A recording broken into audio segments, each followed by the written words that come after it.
Good afternoon, President of the IPU. Good afternoon, colleagues. I come with a heavy heart from Nigeria, but first I'd like to apologize to Honorable Kafila Ogbara.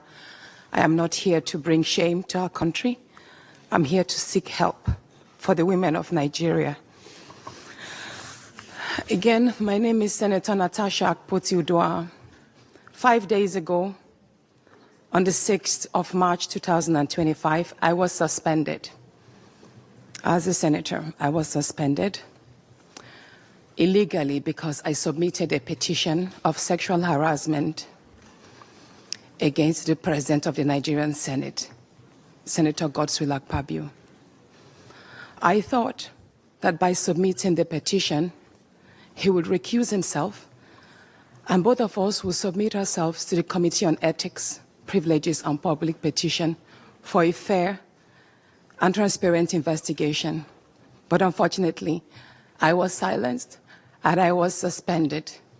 I was suspended for 6 months, amongst many other stringent conditions, such as taking away my security, taking away all the officials, vehicles, and other items that were handed over to me as a senator. My salaries will be cut off. I must not appear anywhere near the National Assembly. And for 6 months, I'm not to introduce myself or present myself as a senator locally in Nigeria or internationally. That means I'm here illegally. But I had no other place to go but to come here and speak to you women. Because this is a bigger picture.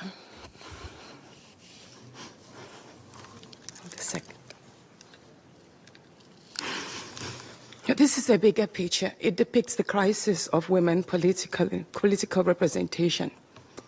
My suspension is not just about me. It's about the systemic exclusion of women from political leadership in Nigeria. Women make up 3.6% of political offices, and in the Senate, it's just 2.8. We have 109 men, and only 4 of us are women. So right now, it's 108 with only 3 women. This is a clear case of political victimization, punishment for speaking out against impunity, corruption, and gender-based violence. The United Nations Declaration 48/104 declares sexual harassment as a form of gender violence. The Senate's actions are an assault on democracy. I was elected by my constituents to represent them. Yet a few powerful men have unilaterally decided to silence their voices by suspending me for 6 months. My call for an open and transparent investigation into harassment allegations have been met with hostility instead of accountability. If a female senator can be treated this way in the full view of the world, imagine what ordinary Nigerian women will go through every day in workplaces, in universities, and other aspects of our society. A culture of harassment and silencing must end. And this is not just a Nigerian issue. It is a global one. Women in politics, media, and businesses face threats, intimidation, and violence for simply demanding fairness. From sex for grades scandals in universities to harassment in workplaces and political spaces, Nigerian women have constantly been forced into silence.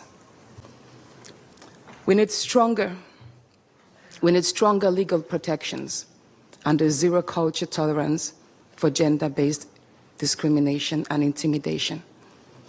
My call to the international community is such that the world must not stay silent as democracy and women's rights are rolled back in Nigeria.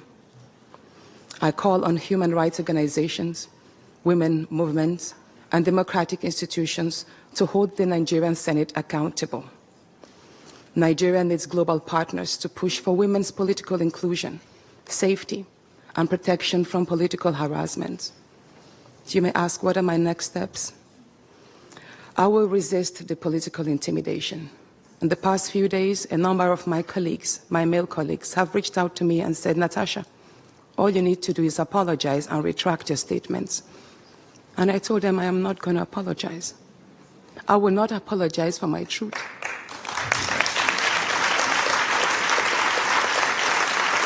Thank you.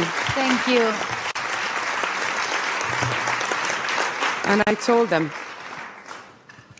that I will stand the 6-month suspension, and the very first day I return, I will represent my petition on sexual harassment.